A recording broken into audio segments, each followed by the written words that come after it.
So this is a superior medial breast reduction. Here I am drawing the markings, and this is what I would normally draw with a skin marker in pre-op holding with the patient sitting up. So I'm marking out the skin and breast tissue that I'm going to excise. Now I'm drawing the pedicle, and this is the tissue that provides the blood supply to the nipple. So the first stage of the operation is to de-epithelialize the pedicle. De-epithelialize means I'm going to remove the skin from it. And you'll notice that the nipple here stays completely attached. The nipple's not removed. That's only done with a free nipple breast reduction. But all of the skin overlaying the breast is removed. And normally I use a 10-blade scalpel and Adson's pickups, but you know, I've got tweezers and a steak knife because we're operating with Play-Doh here. So this would be the right breast, and the patient's head would be up top. Their left breast would be over to our right, and their arm would be over to our left. All right, so I've just about got the pedicle de-epithelialized here, getting off that last little bit of skin.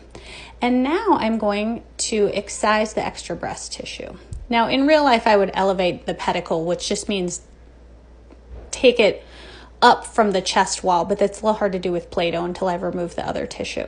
So you can see the excess tissue comes off the lateral part of the breast and the inferior, which is the bottom part of the breast. And I take a wedge of skin off too.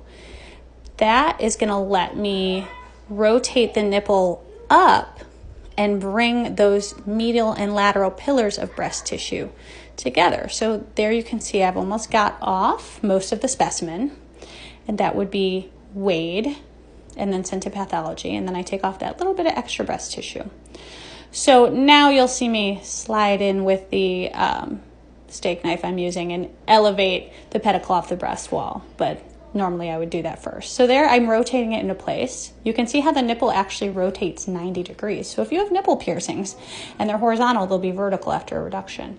And then those medial and lateral pillars of breast tissue come together, and normally I hold them with a suture. And the skin kind of redrapes and stretches back down. Because I'm using Play-Doh, I have to stretch it out and mush it a little bit. But you can see the end result. The nipple's rotated up. The breast is narrower and smaller, and you have an incision around the nipple and down the front of the breast and underneath. And here I'm just smoothing it out with a little water to make it prettier. I hope that makes sense in a three-dimensional way and you can understand how breast reduction is done.